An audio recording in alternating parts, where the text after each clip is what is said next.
नमस्कार मित्रांनो, मी विष्णू शिंदे आपल्यासाठी घेऊन येतो एक कथा.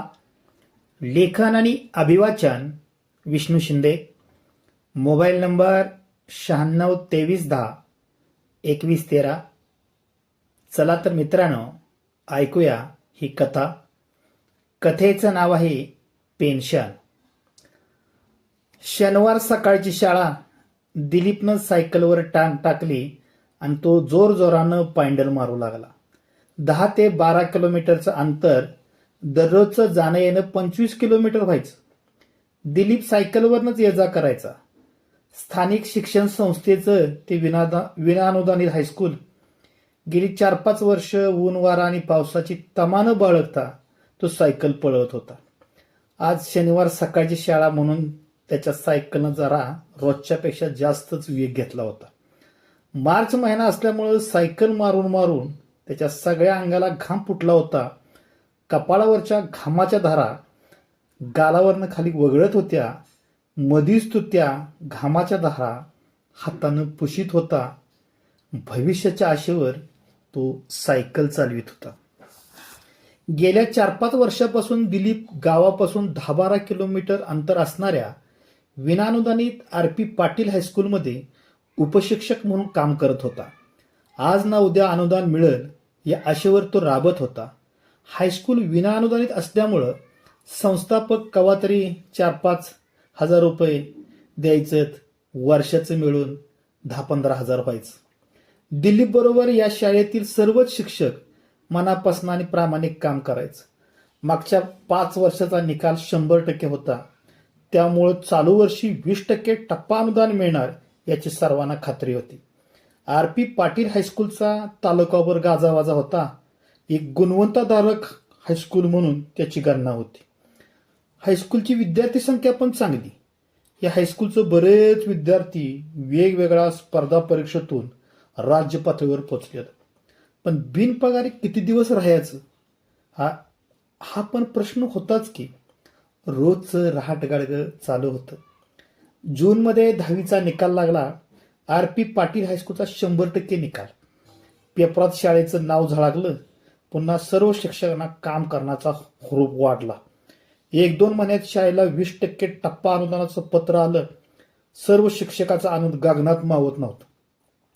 आता थोडाफार पगार हातात येणार, मुलांच्या शिक्षणाला आधार होणार, बायकोचं टेलरिंगचं काम थांबणार, घराला हातभार लागणार, अशा अनेक बऱ्याच कल्पना दिलीप मनामध्ये साठवत होता.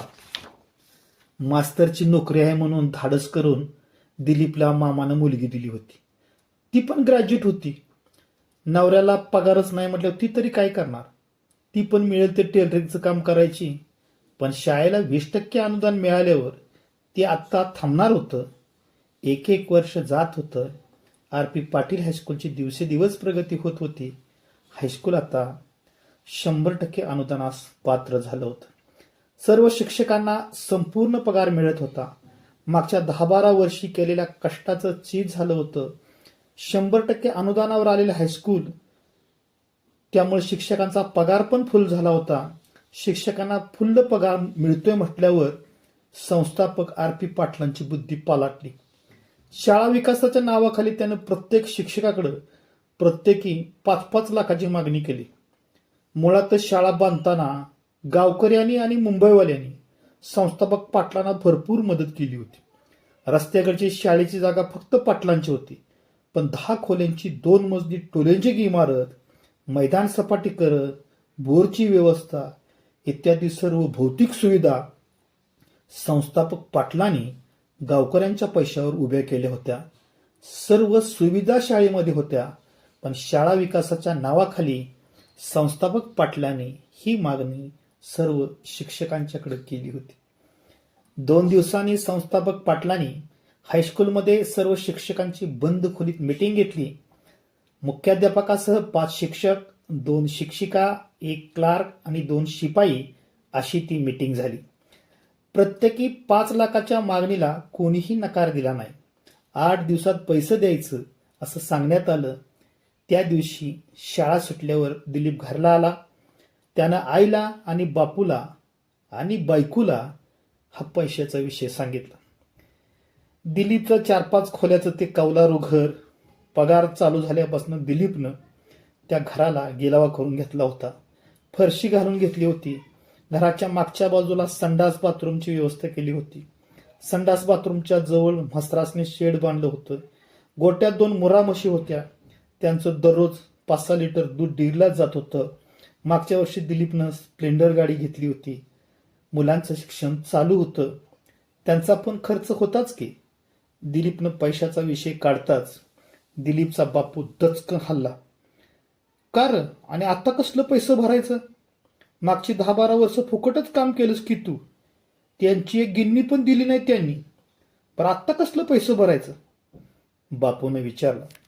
बराच वेळ गप्प बसलेला दिलीप बोलता झाला, 5 लाख रुपये बापू. बापूला पुन्हा दचका बसला. दिलीप, आता कसं करायचं रे पैशाचं? तेच इच्छातोय बापू तुम्हासनी मी. बापू, या घराला, गाडीला, पोरांच्या शिक्षणाला आधीच बँकेचं कर्ज झालंय. नुसतं कर्ज डोसक्यावरून काय करू? आधीच हातात पगार कमी येतो या. दिलीप शांतपणे बोलला. मग काय करायचं म्हणतोयस? बापूने विचारलं. आता तुम्हीच काहीतरी तोडगा काढा, कारण पैसे तर भरावं लागणारच. बराच वेळ झाला. सगळं घर शांत होतं. कोणच कुणासंग बोलत नव्हतं. एवढ्यात बापू तरतरीत होऊन उठला. दिलीप, ते 5 लाखाचा विषय सोड. मी बघतो काय करायचं ते. म्हणजे काय करणार बापू तुम्ही?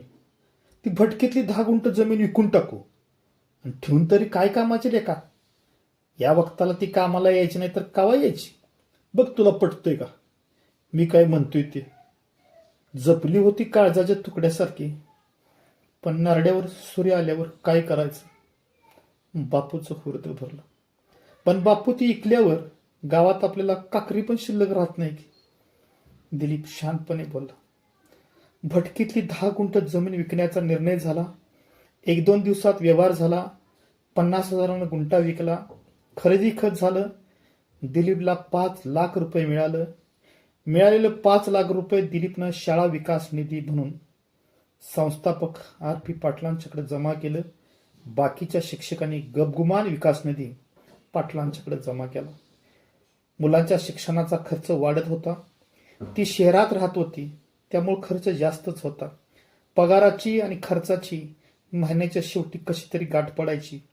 म्हसरांच्या दुधावर घर खर्च चालायचा. एकंदर सगळं बरं होतं.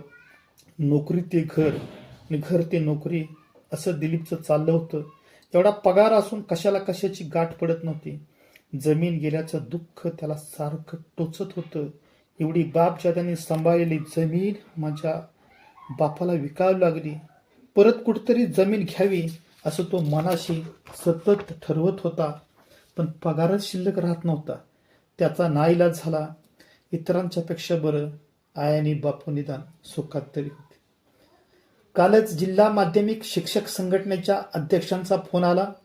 मुख्याध्यापकांनी सर्वांना एकत्र बोलवून निरोप दिला. निरोप असा होता. राज्यातील सर्व शासकीय आणि निमशासकीय कर्मचाऱ्यांना संप करायचा आहे. प्रत्येक जिल्ह्याच्या ठिकाणी कलेक्टर ऑफिसवर मोर्चा काढायचा आहे. विषय आहे जुनी पेन्शन योजना. संपात सहभागी होण्याचं सर्व शिक्षकांनी मुख्याध्यापक गायकवाड सरांच्याकडे निवेदन सोपवलं आणि दुसऱ्या दिवशी सर्वजण जिल्ह्याला मोर्चात सामील झाले. 7-8 दिवस हे मोर्चा आणि आंदोलन सुरू होतं. शासन पातळीवरनं कोणताच ठोस निर्णय होत नव्हता. राज्यात बऱ्याच ठिकाणी हे आंदोलन चिघळलं होतं, जेणेकरून शहरात या आंदोलनाची धार जास्त होती. मंत्रालयात वरिष्ठ अधिकारी आणि संघटना पदाधिकारी बैठका होत होत्या आणि काय जादू झाली काय माहीत नाही. वरिष्ठ अधिकारी आणि मंत्र्यांनी संघटना पदाधिकाऱ्यांना काय गाजार दाखवलं मला पण कळलं नाही. आणि त्याच दिवशी संघटना अध्यक्षांनी संप मागे घेतला. सगळं वाळत मुतल्यासारखं झालं. दिलीप ज्यावेळेला नोकरीला लागला त्या सालीच ही योजना बंद झाली होती. बऱ्याच वेळी आंदोलन झाली होती, पण शासनानं असली बरीच आंदोलनं मोडीत काढली होती. खरं तर पेन्शन ही पाहिजेच. म्हातारपणाची आधाराची काठी येते. नोकरीतून रिटायर झाल्यावर वयाच्या साठीत कुठलंच काम जमणार नाही. शिवाय शारीरिक तक्रारी आहेतच, पण पेन्शन हा मोठा आधार तोच आता बंद झालाय. शासनाच्या या पेन्शन योजनेचं नंतर सेवेत आलेल्या सर्व नोकरदारांनी हीच अवस्था होणार होती. तसा दिलीप उशिरा नोकरीला लागल्यामुळं अजून 1-2 वर्षाची बाकी होती. मुलांचं शिक्षण बाकी होतं, मुलीचं लग्न बाकी होतं. असा अनेक प्रश्न दिलीपला भेडसावत होतं. बघता बघता 2 वर्ष निघून गेली. दिलीप सेवानिवृत्त झाला. RP पाटील विद्यालयात सेवानिवृत्तीचा जंगी कार्यक्रम झाला. सेवानिवृत्तीचा दिनांक होता 31 मार्च. म्हणजे मार्चचा पगार हा दिलीपला मिळणारा शेवटचा पगार होता. 31 मार्चला दिलीप घरला आला.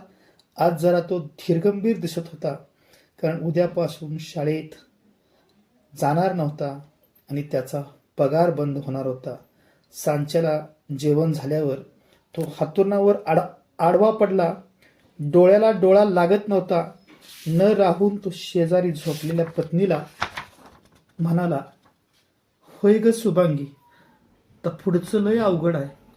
आत्ता काही पगार येणार नाही. पोरांचं शिक्षण आहे, पुरीचं लगीन आहे, आईबापूच्या औषधाचा खर्च आहे, बँकेत आहे ती किती दिवस पुरणार. तुम्ही आधी शांत झोपा, सगळं सकाळी बघू. शुभांगी शांतपणे बोलली. काय बोलायचं, सत्य कटू असतं. आपल्याला काहीतरी कामधंदा बघायला पाहिजे. आयला एवढा शिकलो, रोज 25 किलोमीटर सायकल चालवली, नोकरी केली, त्यात पण पहिली 12 वर्ष फुकट गेली. देवाच्या कृपेने ही एवढी पेन्शन मिळाली असती तर सगळं व्यवस्थित झालं असतं. त्यात मी जमीन पण विकली. हे सगळं सांगताना दिलीपच्या डोळ्यातनं पाण्याच्या धारा सुरू होत्या. भविष्य काळातला सगळा अंधार त्याच्या डोळ्यासमोर उभा होता. 1-2 महिने असं गेलं. मुलीला चांगली 2 स्थळं आली, पण लग्न जमलं नाही. देण्या घेण्यावरून फिसकटायचं. मुलीचा बाप शिक्षक होता, म्हणजे तो गडगंज असणार असं समोरच्या पार्टीला वाटायचं. दिलीप खरी परिस्थिती सांगायचा, पण ती त्यांना पटायची नाही. परिणामी लग्न मोडायची. दिलीपची मुलगी इंजिनियर होती, तरी पण लग्न जमायचं नाही. मुलगीला आपल्या बापाची परिस्थिती माहिती होती. आपल्या बापानं नोकरीसाठी खूप संघर्ष केलाय. आज तो रिटायर्ड झालाय, त्याला पेन्शन नाही, बँक बॅलन्स पण म्हणावा तसा नाही. त्यात लहान भाऊ अजून शिकतोय, त्याचा पण खर्च हायच की. काय करील बाप.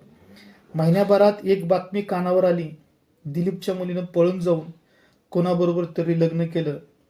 दिलीपला पण त्याचं काही वाटलं नाही. पावसाळा संपला, गौरी गणपतीचा सण आला. पावसानं पण उघडीप दिली होती. दिलीपला आता पैशाची चणचण भासत होती. काय करावं हा त्याच्यासमोर यक्ष प्रश्न होता. त्यानं सकाळी जेवताना बायकोजवळ विषय काढला. शुभांगी, काहीतरी कामधंदा शोधला पाहिजे. काय करायचा कामधंदा, ती सहज बोलली. मी ठरवलंय, जे मिळेल ते काम करायचं, रोजंदारीवरच. आता गड्याला 400 रुपये हाजरी आहे दिवसाला आणि बाईला 250 रुपये. माझी काय अडचण नाही. आपण दोघं मिळून ते काम करू. काम करून खायला लाज कसली. शुभांगीने दिलीपच्या बोलण्याला आधार दिला. दुसऱ्या दिवशी दिलीपने एका बांधकाम ठेकेदाराला गाठला. गावापासून ते 10 किलोमीटरचं अंतर. ठेकेदाराबरोबर कामाची चर्चा झाली. रोजंदारी ठरली. रोजचं 500 रुपये. शुभांगीनं आपलं जुनं टेलरिंगचं काम सुरू केलं. सेवानिवृत्तीनंतर दिलीपचा रोजंदारीवरचा पहिला दिवस. सकाळी शुभांगीनं डबा तयार करून दिला. दिलीपनं डब्याची पिशवी गाडीच्या डिकीत ठेवली आणि गाडीला किक मारली. अर्धा 1 तासात दिलीप कामावर पोहोचला. बरंच कामगार तिथं येऊन थांबलं होतं. त्यांनी सेंटरिंगच्या कामातले ड्रेस चढवले. नोकरीत नीटनेटका असणाऱ्या दिलीपला सेंटरिंग कामातली कापडं चढवताना कसं तरी वाटलं. डोळं पाण्यानं भरलं. दिवसभर वाळूच्या पाट्या टाकणं, सिमेंटची पोती उचलणं असं हे कामाची बरेच दिवस सवय नसल्यामुळं तासाभरातच दम लागला. पण दिलीपनं प्रयत्न सोडला नाही. ज्या हातात खडू आणि पुस्तक असायचं त्या हातात आज वाळूची पाटी. सगळा नियतीचा खेळ. दुपारची जेवणाची सुट्टी झाली. डबा कधी संपला हे दिलीपला कळलं नाही. दिवसभराचं काम संपलं आणि दिलीपनं घरचा रस्ता धरला. नोकरी करत असताना घेतलेली स्प्लेंडर गाडी त्याच्याकडे होती, त्यामुळे येण्या जाण्याचा त्रास नव्हता. ती गाडी पण आता जुनी झाली होती. घरी आल्यावर दिलीपनं गाडी शेड पुढे लावली. जेवणाच्या डब्याची रिकामी पिशवी शुभांगीकडे दिली. पाठीमागच्या बाजूला जाऊन बाथरूममध्ये आंघोळ केली, फ्रेश झाला. तोपर्यंत चहाचा कप शुभांगीने त्याच्या हातात दिला. आज मी पण 3 ब्लाऊज शिवली, तुमचं कसं काय? शुभांगीने सहज विचार. कामाची काही सवय आहे बी मला. दिवसभर वाळू आणि सिमेंट उचलून सगळं अंग ठाणक्या मारायला लागले. तेवढी अंगदुखीची गोळी दे. सांजचं जेवण झाल्यावर शुभांगीनं अंगदुखीची गोळी दिलीपला दिली. दिलीप आडवा झाला. डोळा कवा लागला नाही हे त्याला सुद्धा कळलं नाही. सुरुवातीला या सेंटरिंगच्या कामाचा दिलीपला बराच त्रास झाला. नंतर मात्र हे सगळं काम त्याच्या अंगवळणी पडलं. उन्हात काम करून करून दिलीपचा चेहरा रापला होता. एक दिवस सांच्याला झोपताना दिलीपला शुभांगीनं सहज विचारलं, काय हो साहेब, तुमच्या त्या जुन्या पेन्शनचं काम होणार आहे का नाही? नाही होणार शुभांगी, पेन्शन मिळणार नाही. कसं जगायचं पुढं आपण? आहे तोपर्यंत जगायचं. मी खूप सोसलं आहे, आत्ता मला काही नको. तुझं टेलरिंगचं काम आणि माझं सेंटरिंगचं काम हीच आपली पेन्शन म्हणायची राणी. हे ऐकताना शुभांगीचं डोळं डबडबलं होतं, तर दिलीपच्या छातीत हुंदका दाटला होता. छातीतला हुंदका बाहेर पडून तो दिलीपच्या गालावर खाली वगळत होता. धन्यवाद मित्रांनो.